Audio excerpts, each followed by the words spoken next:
and the soul, and the war that goes between them. Last week we talked about how to overcome this, this conflict between the body and the soul through the mitzvahs and through the Torah. Was the way for Jews especially. Since we were the ones that had Nasa and Ishma, that we will accept and we'll do whatever you want to. This is the one way that the Jewish person can find fulfillment within their own lives, and that's how we get our relationship closer bonded to the Almighty than if we started looking through different paths. Because there's many different spiritual ways in the world. Judaism is not the only one. We're not unique in our spirituality. But for a Jew that was born a Jew, even though that, I know a lot of Jews experiment in different cultures and in different places, and of course in any forefront of any movement, any intellectual movement, you're going to find the Jews, no matter what the movement is. If you're going to talk about secularism, the Jews were the forefront of secularism, starting with Spinoza and the Enlightenment. If you're going to talk about political movements such as communism, the Jews were in the forefront of communism with Marx and Engels and Trotsky and the ganze Bande, the band of brothers over there, with communism. Wherever you go, the Jews have assimilated into those cultures. Because the Jewish soul, as we will explain, is always taking to find fulfillment. The soul is banging within the person, it's moving them, it wants to find something, some spiritual home. And if it doesn't find it within Judaism, if your first encounter with a rabbi, with a malamed, with a teacher at Cheder or a Hebrew school or a Talmud Torah is not a positive one, then you know what? Then you'll find fulfillment somewhere else. And that's why Jews are always seekers. They're always looking for something. Today I heard a story in I'm talking to a rabbi, and we were talking about a certain individual. The rabbi said, that she had converted to Catholicism. A Jewish girl. And why did she convert to Catholicism? Because she could not find a home within Judaism. She tells the rabbi, if I only had met you before my conversion, but that's already too late. If my grace was had was, then we'd be about this does. If is a very big word. It doesn't work. But so to us that are looking for fulfillment, that are looking for spirituality, and are looking to strengthen our bond with God, we're right at the threshold of the high holidays. The high holidays, number one issue is going to be prayer. Because if we don't do much around Rosh Hashanah Yom Kippur except sit in our seats, hopefully that it's a comfortable one. It helps to have a padded tuchis. If you have a good tuchis, it helps. Because if you're not a good sitter, it's very difficult. I was never a good sitter in school. I was always very anxious, swaying back and forth. Had shpilkes, they used to call them shpilkes. You have needles in your pants. And you can't sit there and you're always moving. So on Rosh Hashanah Yom Kippur, it's best to go to the tailor. She should extract the shpilkes from your pants.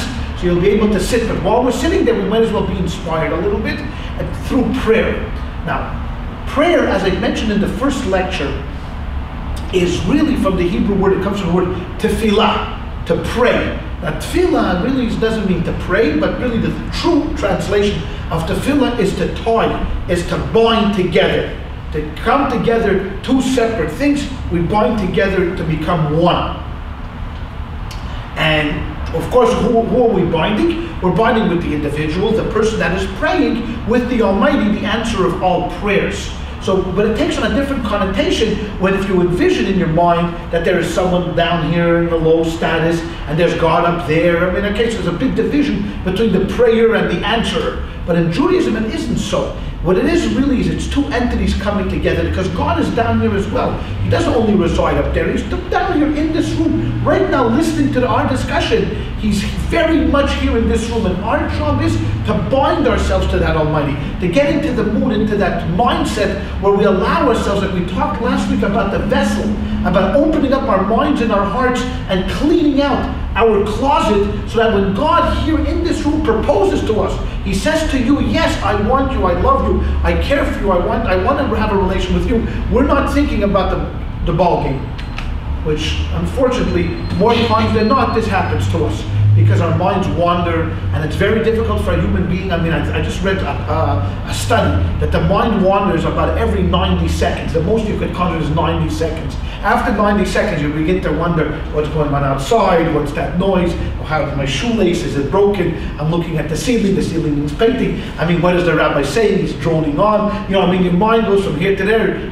That's the way it is. So on Rosh Hashanah, what we try to do is try to eliminate, we try to push out all of those distractions. That's why when I say Cover your eyes for Shema. I'm not being facetious. This is really the reason that we take our hands and cover our eyes, is we don't want to see anything. We just want to be at one with God for that moment. So imagine that when we're trying to do the whole day of speaking and lecturing and inspiring, just for one moment, to capture one moment, to be able to just reach out and to touch, God, so to speak. And that's really what prayer is all about. But the rabbis absolutely knew that it's almost impossible, because when we wake up in the morning, we're so drowsy.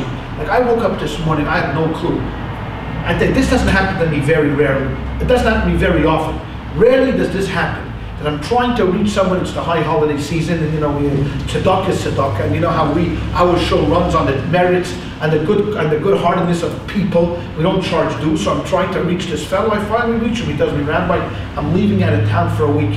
I could see you tomorrow at 5:45 in the morning. I say, yeah, because I gotta catch a plane at 6 o'clock. But if at 5:45 you want to come by, 5:45. Okay, but thank God that the services started at 6 o'clock. So I woke up this morning at 5:15.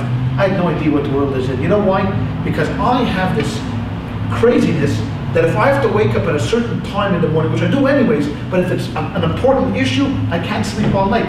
So I was up at 2:10, 3:10, 4:10, thinking, is it 5:30? Is it 5:15? What does the clock say? I'm saying, idiot! I put the alarm on, a double alarm. I shouldn't miss it. It didn't help me. So when the alarm finally went off at 5:15 in the morning, I didn't know what Velt I was in. I thought I was in Gan Eden. I thought I was swimming among the angels until you go into the bathroom and you wash your face. So the rabbis knew that most of the time we are in this state when we wake up in the morning. We're overcome with sleep, we don't want to get up, or listless, we're tired. The last thing we want to do is think about our relationship with Hashem. That's like the last thing. You want to either go take a shave and a shower and do whatever, you just wake up, So what the rabbis did is in the morning prayers, they absolutely built it in order for it to build like a crescendo, like a symphony. It's unbelievable if you study the prayer book, and maybe one day we'll actually maybe do a series of going through the actual prayer book in the morning. It's literally building it like a symphony. What do I mean? There is a verse in the Torah that when Jacob was running away from his brother Esau, he was chasing him, and he was running to Haran to be with his uncle. He came to a place of a Yifka Bamokim. He encountered a place, and he felt tired, and he went to sleep there. And it said during his sleep, he had a dream. Jacob had a dream, one of the more famous dreams in the Torah, not as famous as Joseph's dreams, but still a famous dream in the Torah. And what did he dream? He dreamt that there was a sulam. A sulam is a ladder. And the ladder was standing at the bottom, on the ground, and its tip reached into the heavens. What was this sulam? What was this ladder all about? So there's about 100,000 different explanations to what this symbolized. But one of the explanations is that the sulam symbolized prayer. That since he had gone to sleep, and just before he fell asleep, it says that he prayed. That's why the forefathers, Abraham, Isaac, and Jacob, all instituted one of the three prayers that we say every day as Jews. And Abraham instituted Shacharit, the morning prayer. Isaac instituted the afternoon prayer. And Jacob, before he went to sleep, he davened Maghrib. He had the evening prayer. So just before he went to sleep, he prayed, and he had this dream that there was a ladder. And the ladder, angels were going up and down on the ladder, and he didn't know what that meant. It doesn't make a difference. But he absolutely knew that the ladder symbolized something, and what it symbolized is his prayer, one of his prayers, moving up the ladder, because the ladder was what we call a memutza. It was a bridge. It was that bridge between Jacob on the ground and God up in heaven. And the ladder literally carried the prayers up above. And we've taken that in our sinner itself. And if we're going to go through this just very quickly tonight, that when in the morning, when the prayers were established, the first things that are said are things that were called psukei de zimra, verses of rejoicing. A lot of tehillim, a lot of psalms are said in the morning, a lot of prayers in order to wake up our heart. We haven't got to the highlight yet, because don't forget that we're still like, you're like half punch drunk when you're saying it. The purpose is also because we want to cut down. Psukei de zimra is also, psukei could also mean cutting. Zimra are branches. What we're actually doing is trying to prune the tree. If we want to get to the root, what you have to do is first you got to prune the branches. What are the branches? The branches are all the accessories that we carry around with us from the evening. The listlessness, the laziness, the tiredness, the unfulfillment, the unexcitement. We're bored to death. The Psuki de Zimra, when you say the prayers, Baruch atah Hashem, blessed are you, O God, who gave me shoes, blessed you are, O God, who gave me clothes. And each one of this is supposed to, like a pill, wake the person up. So when you look at your feet and you think to yourself, my God, could you imagine if we didn't have any shoes? I mean, for years the people walked around without shoes. And then there were people, God forbid, with no legs. So we say this verse in the morning and we say, my gosh, thank you, O Lord. Then we say, who opens the eyes of the blind? Now 1 second. Think about that a second. Who opens the eyes of the blind? That doesn't make any sense. What do you mean opens the eyes of the blind? So to open the eyes of the seers. Blind people don't see. But in the middle of the night, we're blind. We can't see anything. When a person will wave in front of you, then you make faces. It's a Gurnish helfen. Nothing happens. You don't move. We're blind at night, and then all of a sudden we can see. Not to be confused with Amazing Grace, but this is a different kind of opening the eyes of the blind people. That Hashem is opening up our eyes so we can see in the morning. Matir Asurim, He releases the bound, who straightens the bound, who clothes the naked. Every one of these, the purpose is to think in our minds, what would happen if, God forbid, we didn't have this? We didn't have clothes. We'd wake up in the morning and there's nothing to wear. Poor people. We have to go to good, who knows, the kindness of the people here in our show. They'd send you their turquoise sweaters from, 1977. I mean, thank you very much. And all of these prayers, why? For one purpose, just to get the heart beating. Get the heart beating. Listen, I'm no doctor, but I've watched enough doctor shows on television that everybody thinks they're a doctor now. Now in America, the problem is you go to your doctor and you have an ailment, you sure? I saw an episode of ER when the guy had the same feeling. I didn't do what you're doing, doctor. What's the matter with you? Everybody now became an MD through TV. I like that, MD through TV. Okay, don't use that. That's trademarked already, I'm telling you. So therefore, you know what? So now, why did I bring that up? Because now everybody has to, so we know how to get the heart beating, right? You got to put those paddles on. Everybody move away, and you see the guy all of a sudden from flatlining. He's next scene. He's like walking around. Baruch Hashem, he's playing soccer again. All right. So we all know that this is what we're a flatliner. When we wake up in the morning, what we got to do is get the heart pumping, get the heart moving, slowly but surely. Exercise, right? Sulam. So it's like a ladder. You don't hit the ladder up the first. You're not going to jump to the top of the ladder. You got to go to rung one. After rung one, you go to 2, 3, 4, and all these are prayers, one after another, after another, after another. So the early morning prayers, Psuke de Zimra, all of these are cutting the branches, pruning the tree, getting down to the essence of the person. Hopefully, by the time we get to the prayers of the Shema, and we haven't gotten to the prayers of the Shema, as a matter of fact, Paul, you know what? Give me 1 second, please. If we open up our siddur, okay, to page number 439. Okay, page 39.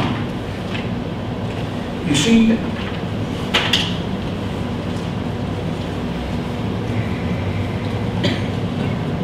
all right. You see on top of the page in the English it says verses of praise.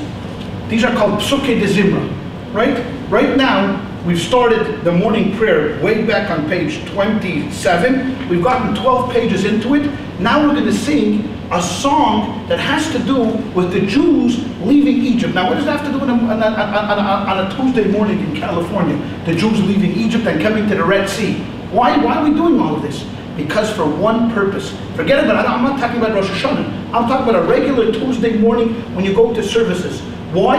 Because remember, the idea of the ultimate goal that we want to have is to be able to walk out of the synagogue in the morning with a tremendous amount of inspiration. We want to dance out of the show. We don't want to walk out of the show the way we walked in. We walked into the show, or even if you pray at home, you want to leave prayer with such an enthusiasm, with such an inspiration, that it's going to carry you throughout the day. It's like a good shower with a bar of zest. Remember that the advertisement, you shower with zest, you walk out of the shower, ooh, ooh, baby. maybe I could take over the world. That's what we want to do. So for guys who go to shul, they put on the tefillin, a shot of penicillin. You're ready to go and you're ready to take on any beast that's going to encounter you.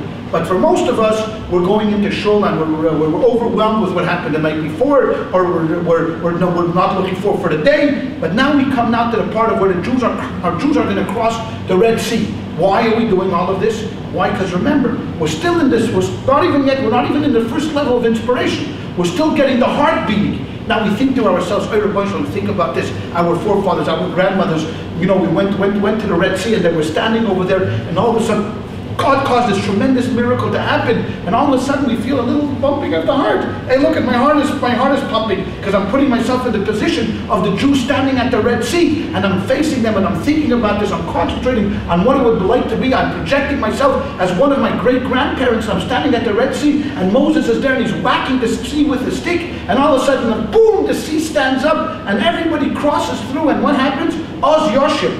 Then Moses and the children of Israel sang this song. You know what singing does? You know what singing does? Singing is like a bird. It lifts you up. The Baal Shem Tov, the great Hasidic master who was not a Litvak, was, right. Yeah. So he said that what a song does, a nig, takes you from where you are to where you want to be. Think about that for a second. A song transports you from where you are to where you want to be. Now he wasn't talking about physically, he was talking about spiritually. So when you sing a nig, when you think about it, you meditate, and you sing a song, and the song is a spiritual one, and all of a sudden you're into the song, and you're swaying, and you're together, and it's all of a sudden you feel a little difference. You feel a sense of fineness and warmth to it. And that's what the Jews felt when they crossed the Red Sea. All of a sudden they burst into song. Moses sang and the children of Israel chanted after him. And now, all of a sudden, we feel our heart is bursting, already starting to bubble, because, Baruch Hashem, we feel God has been so good to us. Now, see, the problem is, and we say this every day. See, once a year it's easy to get inspired. You come Rosh Hashanah, you come Yom Kippur. But every single day, how do you do that? Every single day, have the same picture over and over in your mind? That's your problem. I'm not here to answer that question tonight. Go see your local Orthodox rabbi. Maybe he'll help you. So here, I'm just talking about for one day, get the heart moving, get the blood pumping through the body. Then, once we finish the song, we turn to page 41, because now there's a transition. Now all of a sudden, we've stopped with the pruning of the branches. Now we want to start working on the bark itself. We want to get down to the roots. So at this part of the prayer, once already we've sang song, we've made the blessings over everything we need. We thank God for all of our needs, the clothes, the shoes, the eyesight, the walking, everything that we could possibly do. Then we say songs of praise, meaning really most of it is all talking about psalms. Now we're feeling good. Now we're going to transition, because we've come now to the part of, we're almost going to come to the part of Shema Yisrael. Almost to the part of Shema Yisrael. But we have Yishtabach. Now, think about this for a moment. Until now, we've been thinking about whom? I've been thinking about ourselves, because right now in the morning, all you're doing is thinking about, how am I going to get inspired? How am I going to get this? Let's read the next prayer just for a second, Yishtabach. He says, may your name be praised forever, our King, the Almighty King, the great and holy King, in heaven and on earth. All of a sudden there's a switch in the prayers. No more are we talking about now impersonal psalms that King David wrote, or words from the Torah. Now we're talking about a personal plea to God. May your name be praised. I go back to the beginning. Now it's bringing it more personal to me now. If we took this seriously, of course. See, most guys, if you go to shul, forget it. I mean, they say Yishtabach like you flip a coin. I mean, they're not really concentrating on it, because it becomes second nature, right? Every day doing the same thing, Yishtabach. I've said it 1,000 times already in my life. How much is the share? 1,000 times. If you doesn't, every day for 365 days, 10 years, right? You've said it how many times?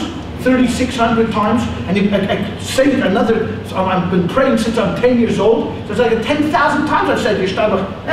Who cares about this already? How many times am I going to say the same thing? That's the problem. The problem is it becomes worn out. It becomes, it's like no excitement anymore. Forget about it. It's like eating the same cereal for 10,000 times. Could you imagine getting excited over Cheerios 10,000 times? Or cornflakes? Or whatever you eat in the morning? You're a Weinischlager, you'd have to be a Michiganer. So all of a sudden you're saying this, may your name be praised forever. Now all of a sudden there's excitement coming in. Our King, the Almighty King, the great and holy King in heavens and on earth. For to you, Lord our God, and God of our fathers, it is fitting to offer forever song and praise. Only to you is it fitting to offer song and praise, adoration and melody. What do all of these four things have in common? Song, praise, adoration, and melody. You know where they all come from? Not here. You know where they come from? Right here. Right from the heart. These are all emotional things now we're talking about. The heart is now pumping quicker to acclaim your might and dominion, victory, grandeur, and power, glory, splendor, holiness, and sovereignty, blessings and thanksgiving to your great and holy name. I'm almost excited, let me tell you. From the highest world to the lowest, as we explained last week, that there were four worlds that God created. From all the way from Atzilus, all the way down to this world in Kabbalistic terms. You are God. Blessed are you, Lord, Almighty God, great King, extolled with praises, God worthy of thanksgiving, Master of wonders, Creator of all souls, Ruler of all creatures, who takes pleasure in songs and praise. So that's another thing. Not only are we singing and praising, but He loves it. He loves, because sometimes you could be talking to a deaf God. Many people feel God as an absentee landlord. He created the world and He left. He went somewhere else. He's in Monaco or he's in Tahiti. But He's definitely not listening to you in Shul in Long Beach, California at 6 o'clock in the morning. Right? No, He loves it. When you get up in the morning and you say Yishtabach with fervor and with devotion, He smiles. He loves the adoration. Come on, who doesn't? If I had a guy every day following me around and saying, oh, you're the greatest, you're the best, you're so wonderful, you're the king, you're the majesty, your sovereignty, I mean, who doesn't like this? Everybody likes to have this. You look at the most successful people in the world, they surround themselves with who? Naysayers? No. The first thing a guy comes in, being a CEO of a Fortune 500 company, he whacks out all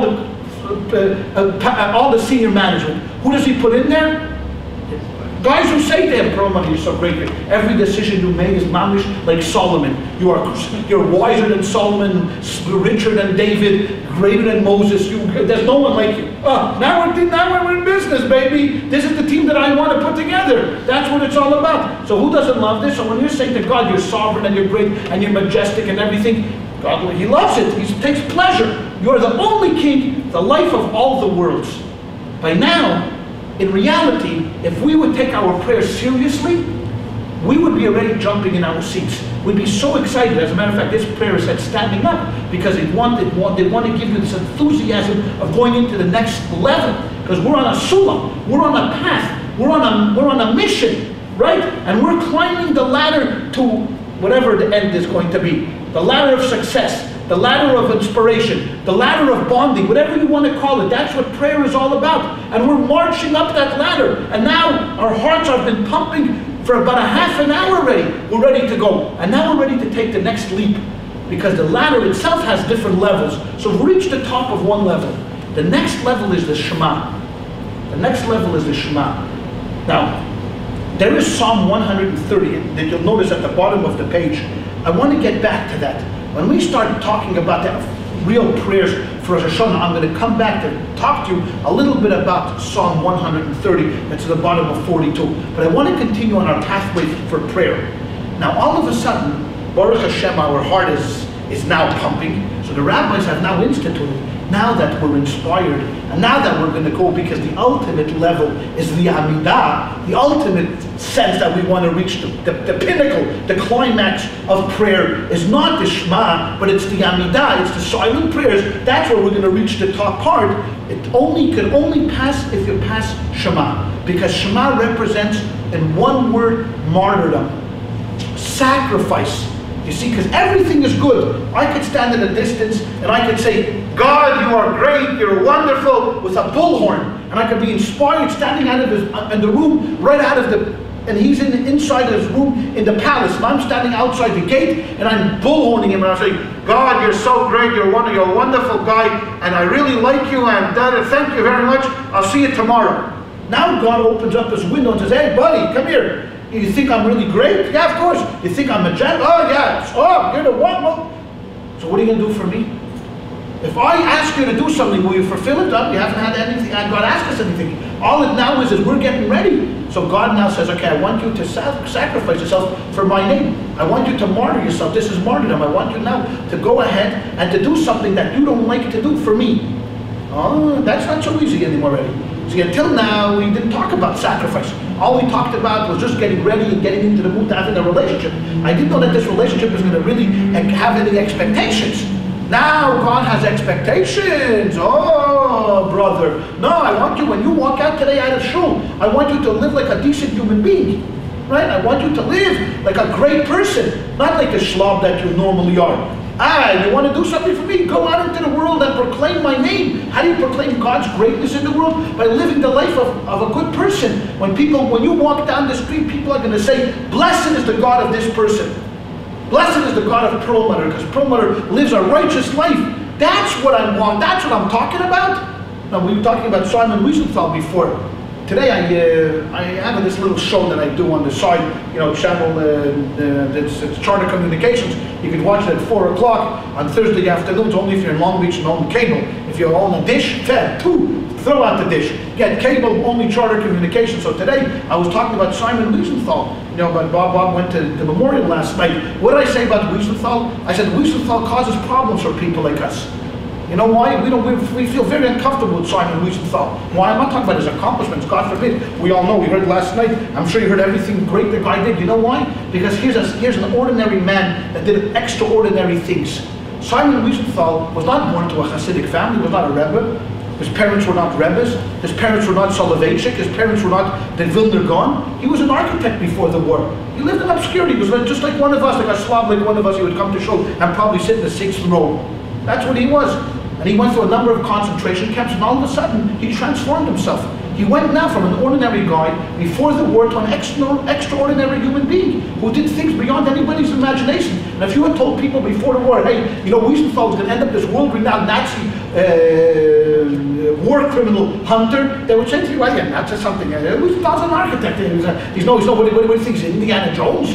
What are you talking about? Forget about that. And all of a sudden, he did this. So now he causes problems for me. You know why? Because now he looks at me in the eyes, I pick up a picture of Simon Wiesenthal, I start feeling guilty. Because I lived a life of holiness. If I did it, what about you? Where are you?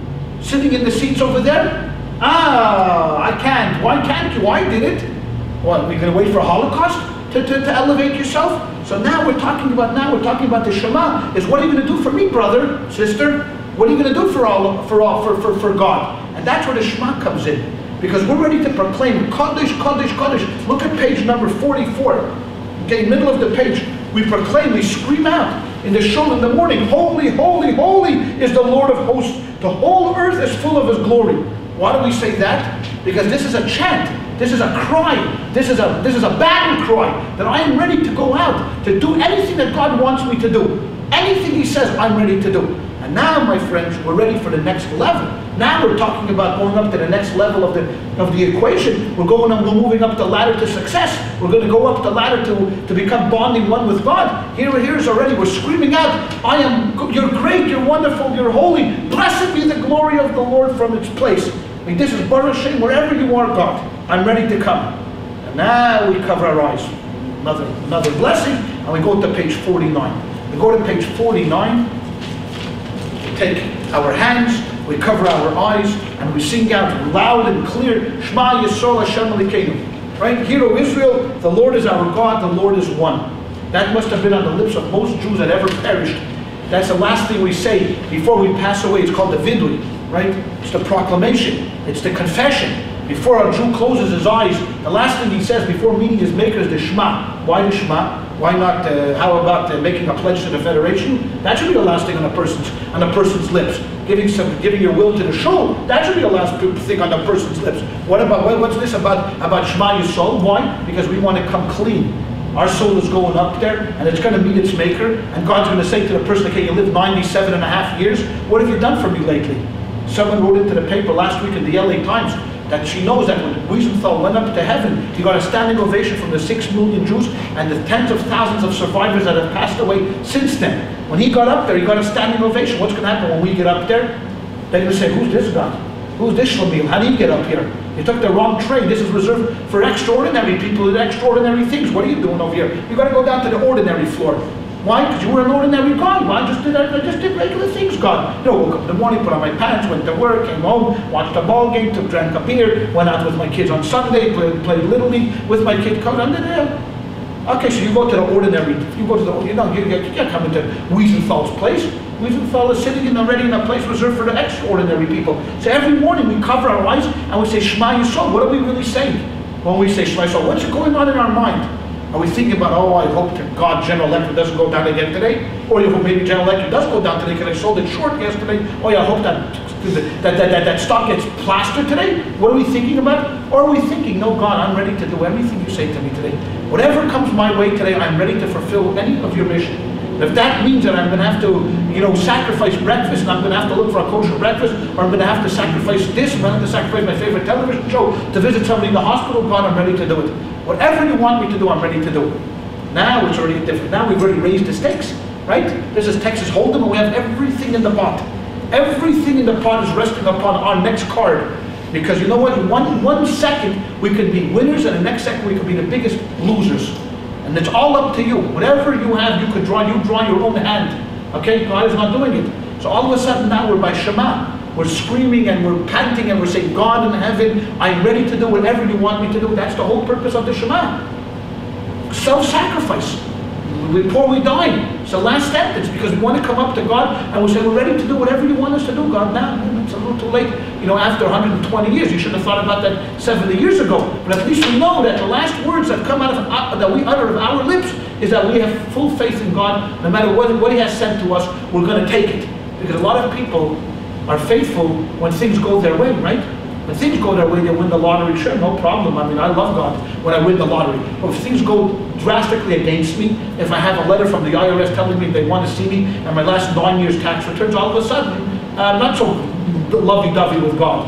Why me? For all the people here in Southern California, I'm to be honored it. Those anti-Semitic ganovim, those IRS things, they pick on me, a rabbi, a clergyman. I get a letter, they want to see me 9 years of tax returns. But I'm just joking. I didn't get this letter. I don't think. But then I just want to give an example of something that makes everybody nervous. See, when I get a letter of the IRS, I sit myself down for 2-3 hours before I open up the letter just to calm down. Okay, my heart is beating there so rapidly, and all it says in the letter is congratulations. You have a refund of $30 you overpaid this year. But even that makes me nervous. I don't want that refund. Don't give me nothing. Don't send me no letters.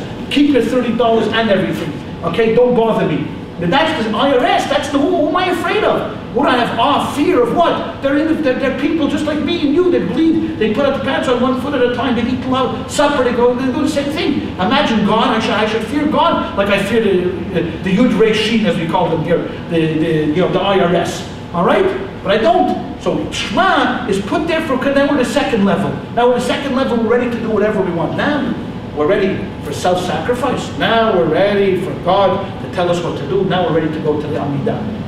A couple pages later, on page 40 and 50, we have the laws pertaining to the Amidah. The Amidah is the highlight of today's service. The Amidah is a time when everything else is pushed out. The Shema we say loud and everything we're moving around and we're walking around or we're sitting, not the Amidah. The Amidah, we're standing in one place, we're not allowed to move, we can't move our feet, we can't interrupt. All the other prayers, if someone says good morning, you could nod with your head, not the Amidah. When you're in the middle of the Amidah, the 18 benedictions, you have to exclude everybody in every place. You can't nod to anybody, you can't wink to anybody, you can't go back, you can't walk around, you can't interrupt. It has to be complete focus and concentration during the 18 benedictions. Because this is the moment that right now, what you've done is you've climbed the ladder, and not only have you climbed the ladder, but you're knocking at his door, and the door has opened up and you're inside. And now you're face to face with the Almighty. Now, however you picture him, I don't care, or her, today you have to be politically correct. It's either him or her or whatever it looks like. God, you're standing over there, and now, okay, what are you going to say? and all of a sudden you're tongue-tied. You have nothing to say to the Almighty. So that's why the rabbis know that you don't know what to say. You don't know what to plead for, so they wrote it for you. So now you've pictured yourself on this long journey. You've started out in the morning, you were completely discombobulated and farfetched and verklempt. You didn't know what way right is and which way left is. Till you got into the bathroom and you washed your face, you came out, you had a lot of leaves and branches covering over you. And slowly but surely through the prayers of the morning, the blessings of the morning, the blessings of praise, you were able to cut off all of the branches and get down to the core. Then you cut open the core and you revealed inside yourself that you have this compassion, you have this ability to self-sacrifice for martyrdom. Because when you said the Shema, you said, I'm ready to do anything you want, God, whatever. And then all of a sudden, bingo, you've hit the highest level of the ladder. And now the door is opened up and you're face to face with the Almighty. Every single day, 3 times a day we say the Amidah. Because 3 times a day you got that appointment with God. And you're standing over there. Now there's 2 ways to approach this. You could say, Rabbi, you're dreaming, and once you get off drugs, you'll feel a little better, because you're thinking about all these things, and these things never happen and not going to happen. No, so I'm telling you, so you could discount this, what I'm saying tonight.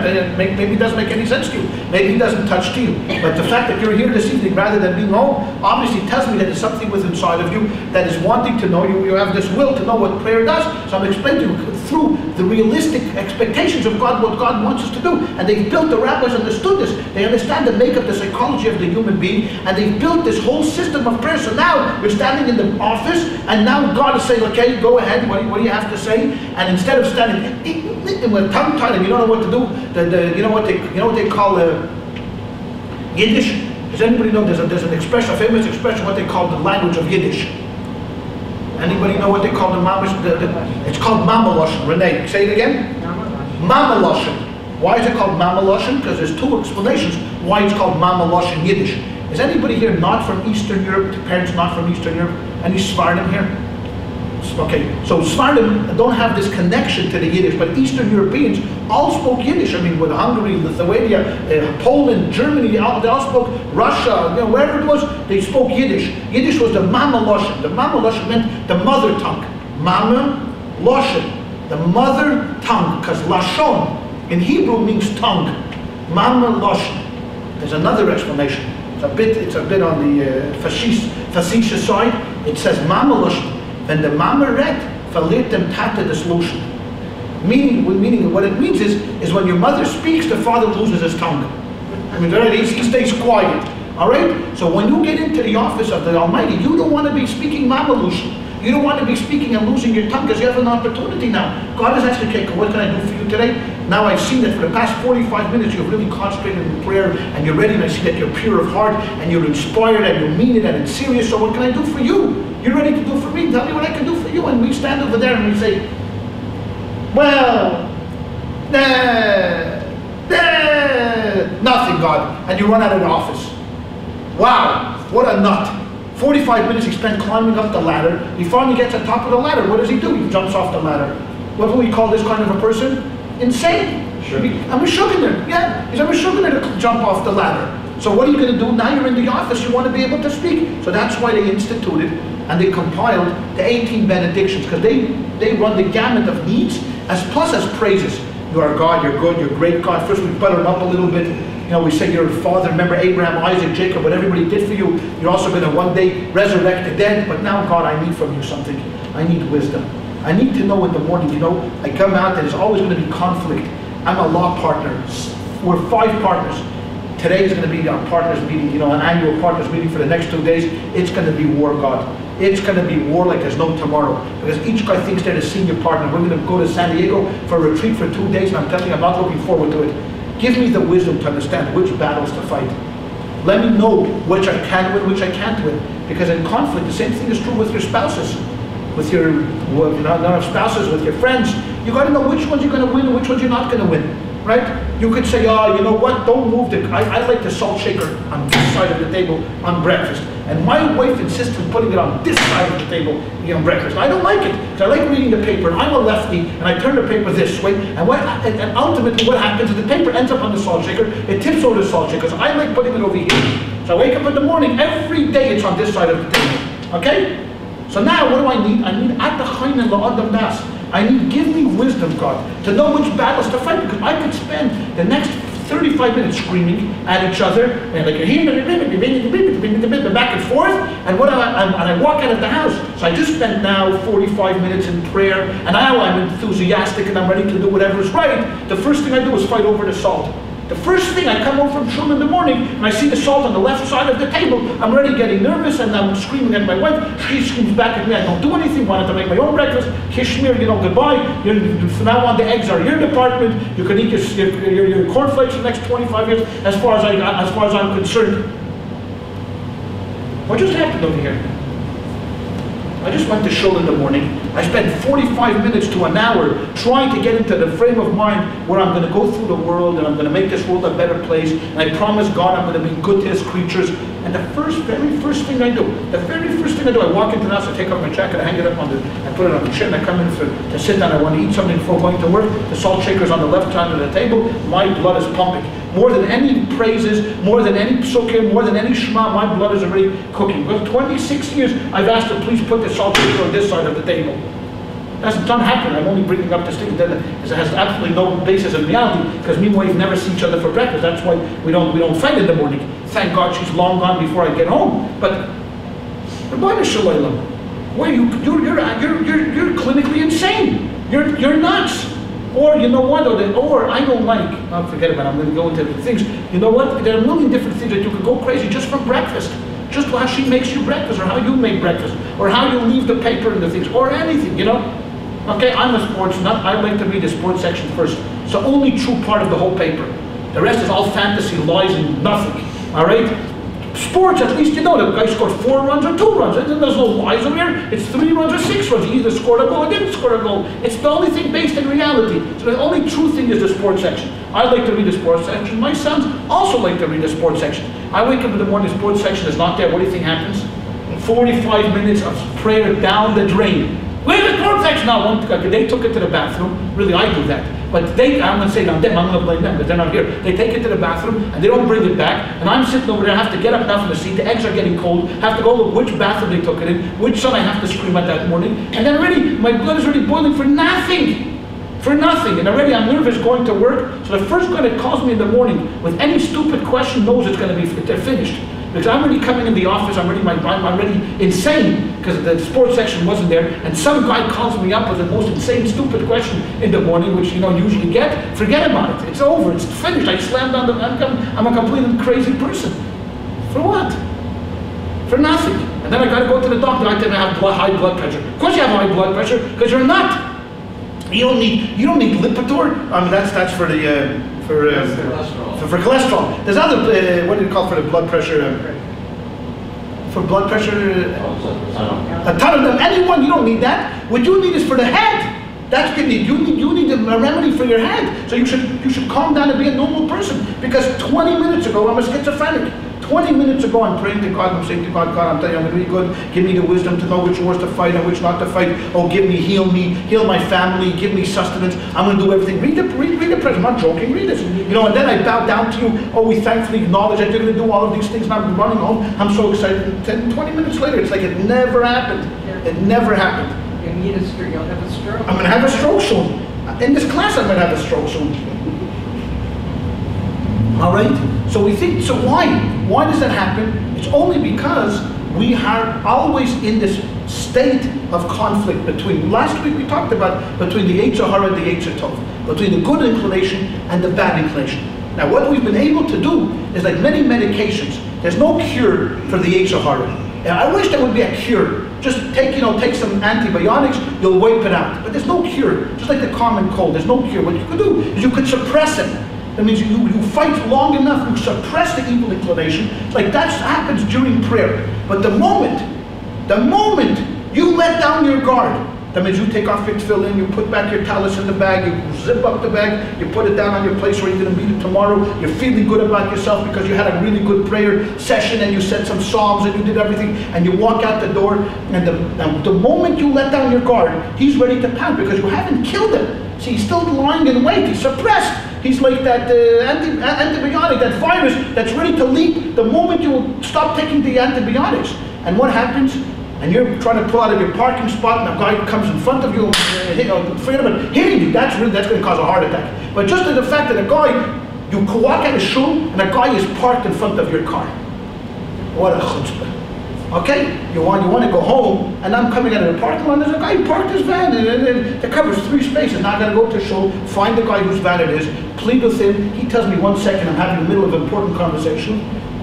You blocked my car. Have at least the decency of getting the car out of the parking lot? No, he's already talking on the cell phone. It's a very important call to his wife. Is it 2 dozen eggs or 3 dozen eggs you want me to buy? 2 dozen eggs. And I'm sitting over there. Now, I let my guard down. What happens? Who leaps up? Who's awake? Who? The Yetzer Hara, and then it's already, I'm ready, everything I said over here, I thank you, I acknowledge you, I care for you, I love you, whatever it is, in the toilet. 45 minutes wasted. Why? Because I let my guard down. I allowed this guy who was sent here to test me, because God told him, okay, you know what, let's see if Perelmuter's prayers were true. Park your car in front of his car. We'll see if he has patience. He promised he's going to be good to my people. So let's see what happens. Okay? So instead of saying, please sir, could you please move your car, and I really need to go home, and most probably you'll get a reaction from the guy, and you'll sit there and you'll wait. Or you could say, son, let's not go into it, because there's minors here in the room. The point is that it doesn't mean just because you had a good prayer session and you were inspired, that's real. That is true. That you can't take away from yourself. The fact is that during the day you're going to be tested. Hashem sends those tests to you to see if you've promised to be good to him, right? You had a bullhorn and you said, God, I'm going to do whatever I can for you. And he called out the window, what are you going to do for me? I'll be nice, I'll be kind, I'll be patient, I'll be thoughtful, I'll be resolved. I'll do everything you want me to do. Great. So God sends you tests during the day. He sends you tests, IRS letter, the this, the that, the that, the that, the that. And it sees if you're going to come through. See if he's going to come through. See if you're going to come through.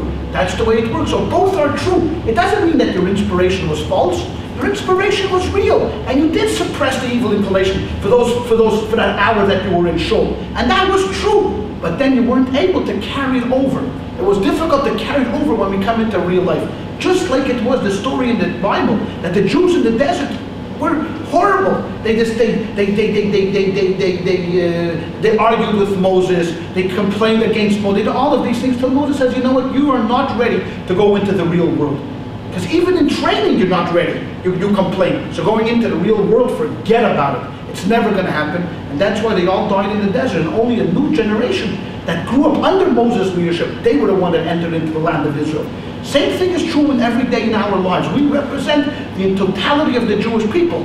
We are standing in prayer. While we're in prayer, we're like in the desert. We're together with Moses. We're surrounded by goodness. We're surrounded by kindness. Everybody is wishing us well. The moment we take off our talis, the moment we step out of the doors of the shul, now we're in the real world. Now we're going to see, is this inspiration real? Are his promises real? Are the convictions real? What's going on? And that, my friends, is the real test. And that's what prayer is all about. Now we've reached the highest peak. We went to the highest level. Now what you have to do is, in your mind, you have to say to yourself that, I just want to make sure that we have enough time, because I don't want to run over before we do the prayers, that what happens is that during Rosh Hashanah and Yom Kippur, now you have to take everything you did during the year and multiply by 1,000. Because whatever inspiration, whatever resolve, whatever devotion you were able to come into during on a regular Tuesday, you have to have that same feeling 1,000 times multiplied on Rosh Hashanah. Because today is the biggie. Today is the day when God is not only He's judging you for that day, but today is when God is judging you for the year. So whatever you have to dig, how far you have to go that in your psyche, how far you have to dig into your heart, into your soul, you better be ready to go there. Because you're going to need every inch of resolve. Because you know why? Because the Yetzer Hara, the evil inclination, is working overtime on Rosh Hashanah. Oh boy, he's working overtime. Because he knows he has a battle on his hand. Because if he doesn't win today, he could, God forbid, be out of business the whole year. So he's going to work on you like there's no tomorrow. He's going to try to find something, every excuse in the book, to trip you up on Rosh Hashanah Yom Kippur. He's going to make you think about the things that you never thought about. The prom queen you didn't get 35 years ago in high school. All of a sudden he's going to conjure her image in your mind. You never thought about her in 30 years, and all of a sudden, pink, piton kamadan. All of a sudden, his one, you're going to be thinking about the prom queen that slipped by and what would have been if you had been 6 inches taller and 50 pounds lighter. What would have been, and you know. But that's the way it goes, my friends. Why? I'll tell you a story that was told to me by a very special person. He should have a Litvic name, Rabbi Shlomo Litwin. He was in Boston. He was a saxophone player, professional saxophone player, and he became a chauffeur blower. And you could imagine this, a professional saxophone player with those lungs, how he blew the chauffeur. He was such a good blower that Rabbi Soloveitchik himself, the great Rav, Rabbi Soloveitchik, Rabbi J.B. Soloveitchik, the greatest modern Orthodox rabbi in this country, a real scholar, I mean, just a tremendous person, took him to blow shofar in his shul. That's how good he was. Okay, because he only wanted to listen to Rabbi Shlomo's Tkiyas, because he knew exactly how to blow well. One day, he gets up there, he takes the shofar of Shlomo, and this is like second nature to him. It's like a nothing. He can't blow it. That's not working. He tries this side, not going. He tries another shofar. So, the Rav, brilliant man, he comes to him and says, calm down, relax, take it easy, don't get nervous. Forget about the gaff to blow shofar. Just do like you're going to blow naturally like in your own house. Forget about the whole crowd here. Okay, he takes the shofar, he blows. Okay. Later on, he says, I want to see you after davening. Okay, comes to him after davening. He says, I want to tell you a little story. Okay, what happened? He says, one day, the Yetzer Hara, the evil inclination, was looking for a battle. It was Rosh Hashanah. Okay? And he was flying around the world. The devil was flying around the world looking, who's he going to do battle with? Okay? So let's leave him out for 1 second. Think about him. This guy is in shul. There's a man in shul. And he's ready to blow the shofar. And he takes the talis and he puts it over his head. He takes the shofar. It's not working. So the rabbi whispers in his ear, take off the talis. Okay, so he takes off his talis. All of a sudden he takes the shofar. Beautiful. After davening, the blower goes to the rabbi and says, Rabbi, why did you tell me to take off the talis? I blew so well. What is the meaning? Why can't I blow with the talis? It has no effect on the blowing. He says, I'll tell you. In the morning, the Satan was looking for a fight. It was looking for a real good fight, Satan. So it flew around and flew around. All of a sudden, it saw a guy in the shul. Looked down and peered into the shul. It had a guy with his talis over his head. He had this shofar in his hand. He said, ooh, look at that tzaddik. Look at that righteous person. Oh, I'm going to do battle with this guy. And he flew right into your shofar. And he wouldn't let you blow. So I told him, take off the talis. Once he saw it was only you, who are you? Nothing. So he flew out looking for a better fight. That's when the shofar cleared out, and you were able to do that. So you know what? There's a lesson to be told about this story. You know, I mean, so Rabbi Shlomo didn't take it personally. The Rav said, don't take it personally. But sometimes we think that we're too over-religious. We put a talis on the head and just take it easy, relax. You know what? We'll get through it. You don't have to blow your brains out. You know, in all of these things. And don't be double-faced. If that's not who you are, that's not who you are. But so on Rosh Hashanah, he's going to be looking for a battle. And you better be ready. Because you know what? All of the preparation, all of the training that we've done for 11 months, and all going through boot camp, and then all of these simulated wars that we fight in the war rooms, now we're on the ground. Rosh Hashanah is we are on the ground, brothers and sisters, and we better ready to hit the ground running. Right? And if we're not ready, if we come in on Rosh Hashanah and we're then man, we're in for a big tough battle for the rest of the day. Alright? So therefore, there were certain prayers that were instituted. I think it would be good for us to go over. Let's discuss some of them, like I said. Page 100, let's go back to page 42. Okay. Now,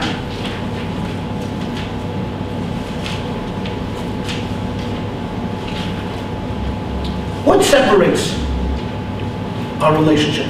What breaks up our relationship? More often than not. You know, people fall out. Okay, that happens. But normally, you know what? All of a sudden you lose what we call the love. Or you lose interest. You become dishonest. There's a whole bunch of different reasons why two people fall out. You know? Something separates them now. Mavdilim. They're separated. Just like Sabbath is separated from the rest of the week. Two people are separated. You know what separates us from God? What? What would be the number one thing you would think, one word that would separate us from God? What would be that? What?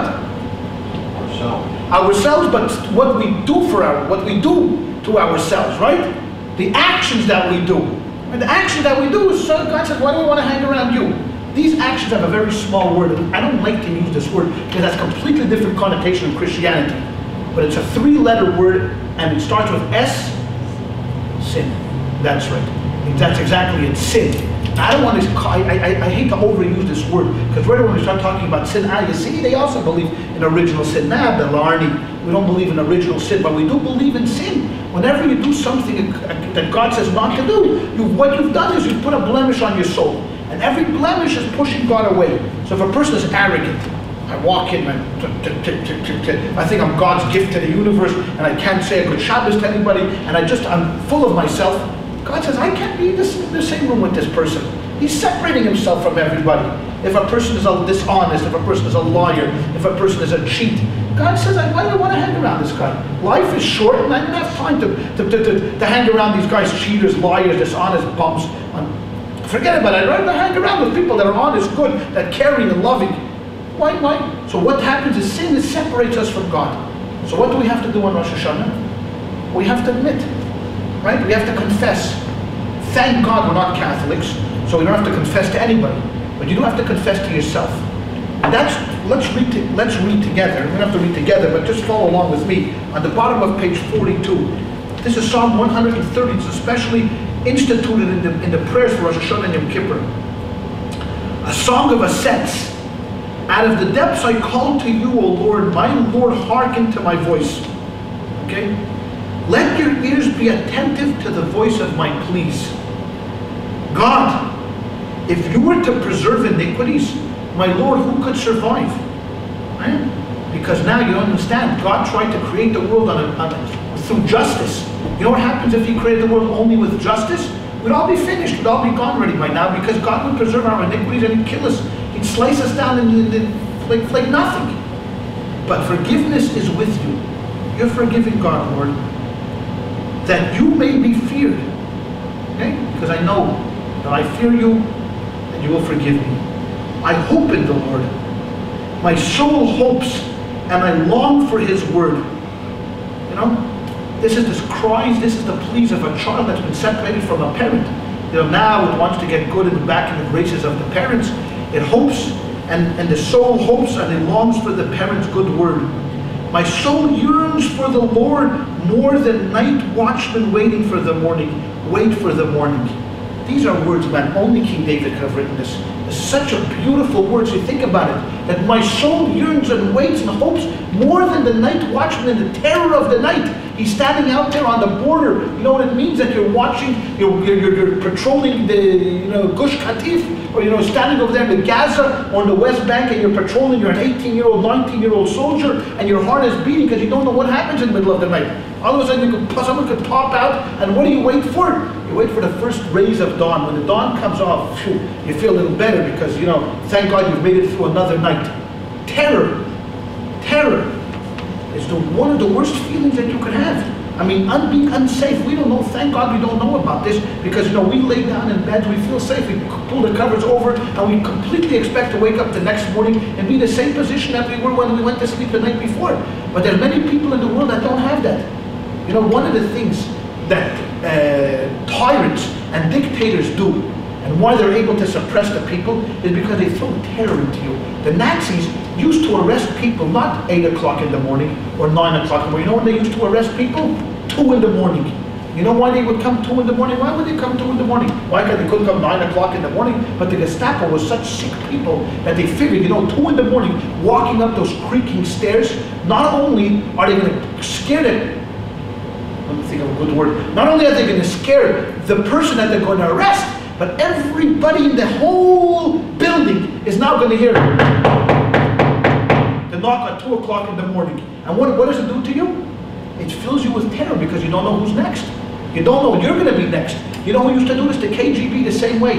The KGB used to come 2 2 o'clock in the morning, 3 o'clock in the morning, banging at your door, and they would take the guy out in a big car and make a lot of noise. They did this specifically, not because they didn't want to do it during the day, because they were afraid that people are going to stop them from arresting this guy. No, because what it is it throws terror into the people. So you go to sleep at night, you don't know, your heart is beating. Who's next? They took the guy from 19B, they took the guy from 19D, they took the guy from 19F, and I'm 19C. Who knows what I said during the day? I made a joke about Hitler. I said Hitler and Göring were standing on top of a building. So Göring turned to Hitler and says, Hitler turns to Göring, I'm sorry. Hitler turns to Göring and says, I would love to do something for the German people. So Göring says, jump. Okay, let me tell you that again. You get that? They're standing on top of this big building, and Hitler tells Göring, I would like to do something great for the German people, make them happy. So Göring says, jump. They'll make them very happy. Okay, you tell that joke, and you never know that. All of a sudden, the guy you told the joke to, all of a sudden called up the Gestapo, and they said, you know what, he told an anti-Hitler joke, and there's a knock on the door. You know, there was this fellow, Abramovich. You know Abramovich? Well, you don't know him. You know why? Because he ended up in, you know what? Okay, during the Cold War. This guy was a what do they call it? Not a refugee. He was an agitator. He's a provocateur. You know, he passed out leaflets against the party. You know, so one day, 2 o'clock in the morning, he gets the knock on the door. Okay? Oh my God, he knows who that knock is. It's either the KGB or his mother-in-law. He doesn't know which one is worse. So he figures he's got to do something. Okay, okay. So he grabs all of his leaflets, all of the pamphlets that he passed out, all the anti-communist literature, and he throws them under the bed. But he has a problem. What's the problem? He has a parrot. Okay, he's got a parrot. So what's he going to do now? So he grabs the parrot, he thinks, right, face me, what's he going to do with the parrot? Okay, he runs into the kitchen, he shoves the parrot in the freezer, and shoves the freezer door closed. And you stay there and shut up, okay? He opens up the door, the KGB, 4 guys, burly guys walk in. They start looking around the apartment, sniffing here, sniffing there. All of a sudden, from the kitchen, they hear, "Long live Mother Russia!" Not so bad. Okay, 5 minutes later, "Long live Chairman Brezhnev!" Man, that's not so bad, that's pretty good. "Long live the Communist Party!" By this time they got the wrong guy, because it was obviously, I mean, this is party slogans. They apologize to the guy and they leave. Abramovich is furious. He runs into the kitchen, he flings open the freezer door, and he grabs the parrot by the neck and he screams at the parrot, "Well, hey, where did you get to say these things? Who taught you these things? These are not things that I say in the house." So the parrot looks at him and says, "My friend, 10 minutes in Siberia, you'd also be saying this." Okay? And that's the truth, my friend. That's what the night watchman waiting for the morning is all about. Terror in the hearts of the people. So we hope in God, we pray to God more than the night watchman prays for the morning. King David is brilliant. He knows the human emotion better than anybody. He's such a great poet. Israel, now he pleads. Now he's pleading. He's gone from telling you, setting up this point. He says, put your hope in the Lord. Forget about everybody else. There's nothing else. Put your hope in the Lord. For with the Lord there is kindness. With him there is abundant for deliverance. And he will redeem Israel from all of its iniquities. You read this and you get a shudder. You're literally supposed to get a shudder. Because when is this said? This is said precisely at the moment after Psukkei de Zimra, after the verses of praise, where you're already kind of woken up, your heart is beating a little bit, but we haven't yet got to martyrdom. We haven't yet got to Shema, because Shema is coming down the line. Now all of a sudden, before that, I want to tell you something. That my friends, right now, the rest of the year, we don't have to say this, but at these 10 days, from Rosh Hashanah to Yom Kippur, my friends, think of your iniquities. Think of the hope. Where are you going to put your hope? Are you going to put your hope in the false idols that you've been praying to? Are you going to put your hope in all of these deities that have nothing and are worthless? Or are you going to put your hope in the one and true everlasting Lord that is going to forgive you? For with him there is forgiveness. For him there is deliverance. This is a song that we have to take it. And when we say it Monday morning or Tuesday morning, when we say it Tuesday morning, we're going to read it. We should all read it with a voice loud and clear, and God should hear us. It should penetrate into the heavens, because we mean it. Because we're going to say, Rabbi Shalom, we have been foolish. All this time you were with us and we sinned against you. We didn't realize how close you were. We thought you were up in heaven, but now I understand that you're walking side by side with me, and I didn't do what I was supposed to do. Okay? And we say this, you're going to have a shudder running up your back. Your heart has to be pumping. The mind has to be racing because you have to mean it. You have to say to yourself that I'm not going to go back on the path of foolishness, of folly. I'm not going to march to foolishness. I'm not only going to march in the ways of the Lord. King David knew what he was talking about. Because you know why? Because his whole life was one of vicissitudes. His whole life was one of yin and yang, back and forth, up and down, here and there. And a few more cliches that I don't want to mention at this particular time. But that's what it's all about. That's what King David is. To give us inspiration, to be able to feel alive. To wake up in the morning and to feel like every single day is a wonderful day and greater opportunity. And not to turn our backs on the Lord. Not to live the life that we lived yesterday or 2 days ago or 3 days ago. Okay? That's 130. Last week I explained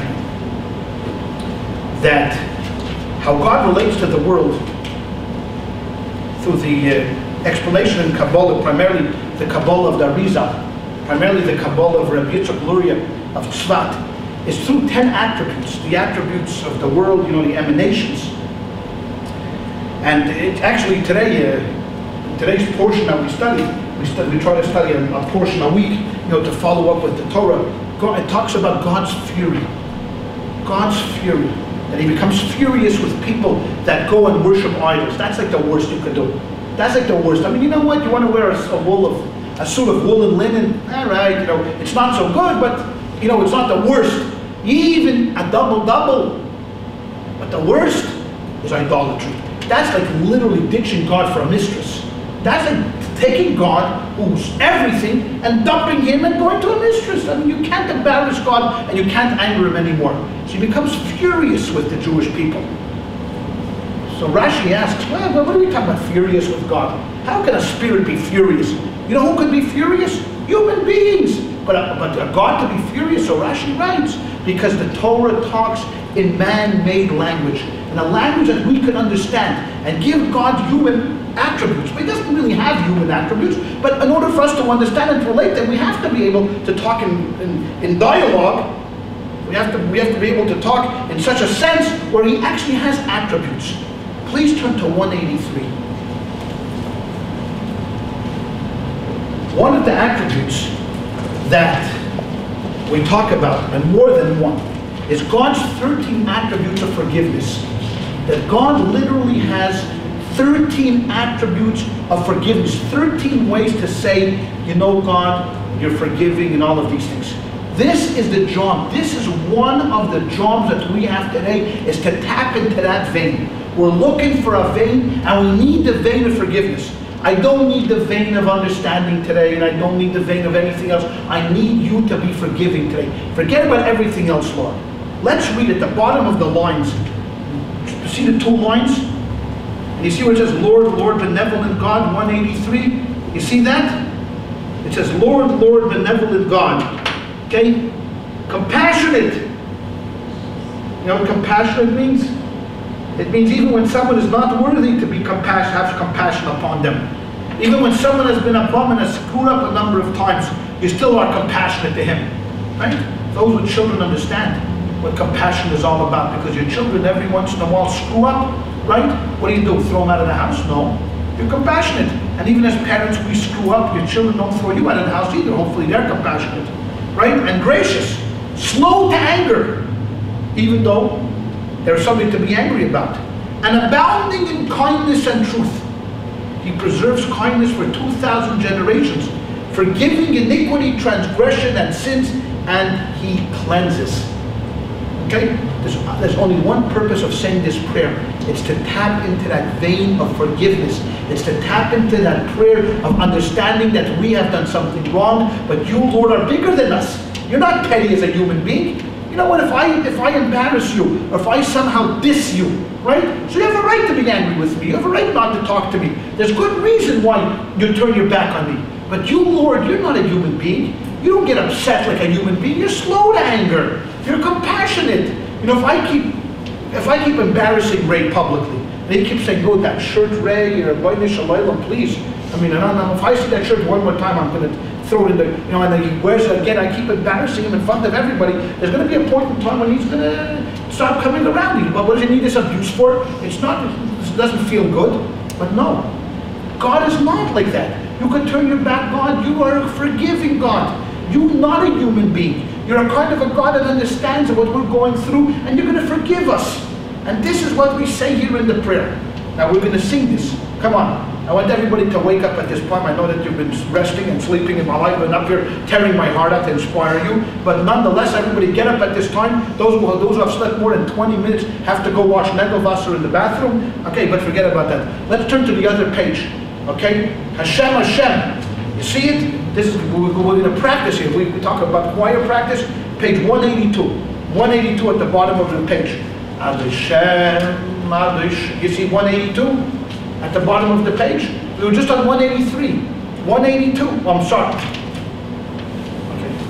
Okay. Oh, excuse me. 1 second. Okay. That's, for me, my bad. 183. Forget about 182. 183 on the Hebrew side. Hashem, Hashem. All right?